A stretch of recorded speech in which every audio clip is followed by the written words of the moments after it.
ঢাকা চিড়িয়াখানা বাংলাদেশের সর্ববৃহৎ চিড়িয়াখানা হলো ঢাকা। এটা মিরপুর 2 নম্বরের সাথেই অবস্থিত। এই চিড়িয়াখানায় প্রচুর আপনারা দেখছেন হরিণ। এই হরিণটা সুন্দরবনে যে বন আছে সেখানেই বেশি থাকে। এই হরিণ দেখতে খুবই সুন্দর, যেটা আমাদের এই চিড়িয়াখানার সৌন্দর্য জুড়েই আছে। ঢুকেই বা সাইডে আগেই চোখে পড়বে হরিণ। আপনারা দেখছেন চিড়িয়াখানার ম্যাপটা, বাংলাদেশ চিড়িয়াখানা, ঢাকা চিড়িয়াখানা যে একটা ম্যাপ কোথায় কি আছে। পাশে আছে মোটর ডাক পাখি, যে পাখিগুলো সচরাচর বাইরে দেখা যায় না। খুব সুন্দর, দর্শনার্থীরাও এসেছে এখানে। আবার দেখুন হরিণগুলা একসাথে সবাই ঘাস খাচ্ছে। এবার হলো রয়্যাল বেঙ্গল টাইগার, সুন্দরবনের সেই বাঘ, বাংলাদেশের ঐতিহ্য। এই রয়্যাল বেঙ্গল টাইগারকে পেয়েছিলাম খুব হাতের কাছে। আপনারা দেখছেন যেটা আমি অনেক কষ্ট করে ডোরাকাটা দাগ বাঘটা সে হেঁটে হেঁটে ঘুরে বেড়াচ্ছে। আমি অনেক কষ্ট করে ছবিটি তুলেছি।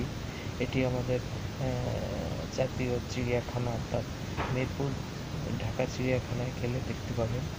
বাঘটি ধীরে ধীরে ঘুরে ঘুরে হেঁটে বেড়াচ্ছে, রোদ লাগাচ্ছে শরীরে।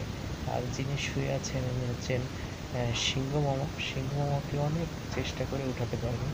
দেখছেন আপনার কুমির, এটা হলো মিঠা পানির কুমির। 2টা কুমির এখানে আছে।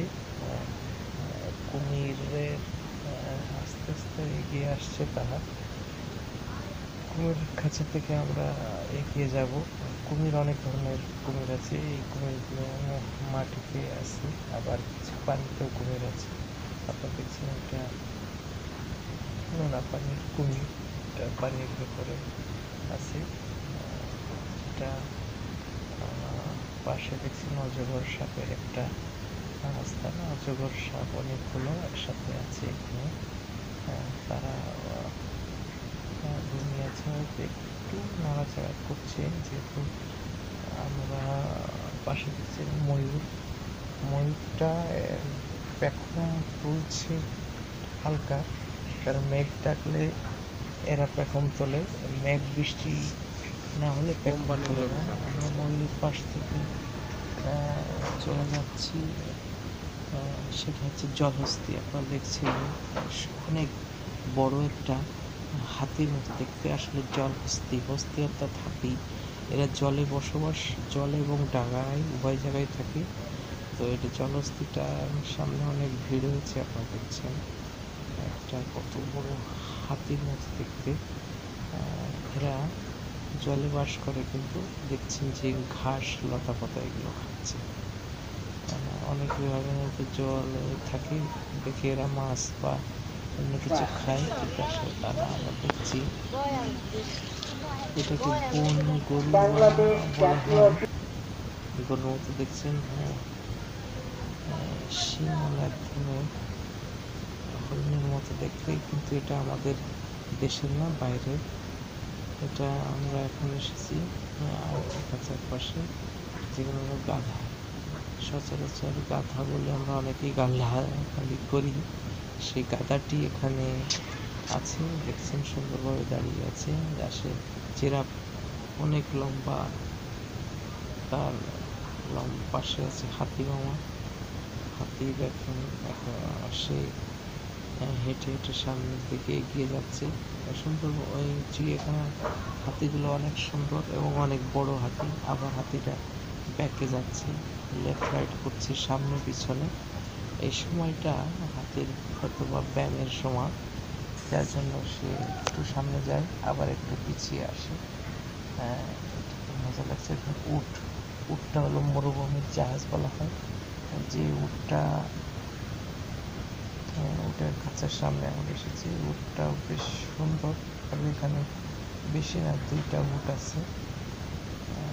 আপনারা দেখছেন খাঁচার ভিতরে ওই সাইডে একটা উট, আর পাশে আর একটা উট আছে। এই উটটা হাঁটাচলা করছে এবং খাবার পেলে তারা দেখেন গন্ডার, এই গন্ডারের কথাটা বলি। গন্ডারটা আমি 10 বছর আগে দেখেছিলাম চিড়িয়াখানাতে, যেমন ছিল ঠিক তেমনই আছে। গন্ডারটা ভাবছিলাম হয়তো আর নাই, তবে লকডাউনের মাঝে অনেক পশু পাখি চিড়িয়াখানা থেকে একটু কমে গেছে। এবার ঘুরে ঘুরে দেখলাম, যা তাতে বোঝা গেল যে অনেক পশু পাখি হয়তো অযত্ন অবহেলায় হারিয়ে গেছে। তো আমাদের উচিত এই চিড়িয়াখানাকে সুন্দর রাখতে, এবং যারা দর্শনার্থী আসেন তারাও একটু পশু পাখিদেরকে আপনারা অবহেলা অযত্ন বা ঢিল ছুঁড়বেন না, কারণ এরা আছে আমাদের মনোরঞ্জনের জন্য। অনেক শিশুরা আসে, বয়স্ক লোক আসে, তারা দেখে সময় কাটায়। এই কন্ট্রাক্টটা সেই 12 বছর 10 বছর আগে যেমন ছিল তেমনই আছে। আর চেষ্টা করলাম চিড়িয়াখানা দেখার। সুযোগ পেলে আপনার মিরপুর চিড়িয়াখানাতে চলে আসবেন এবং দেখবেন ঢাকার চিড়িয়াখানা।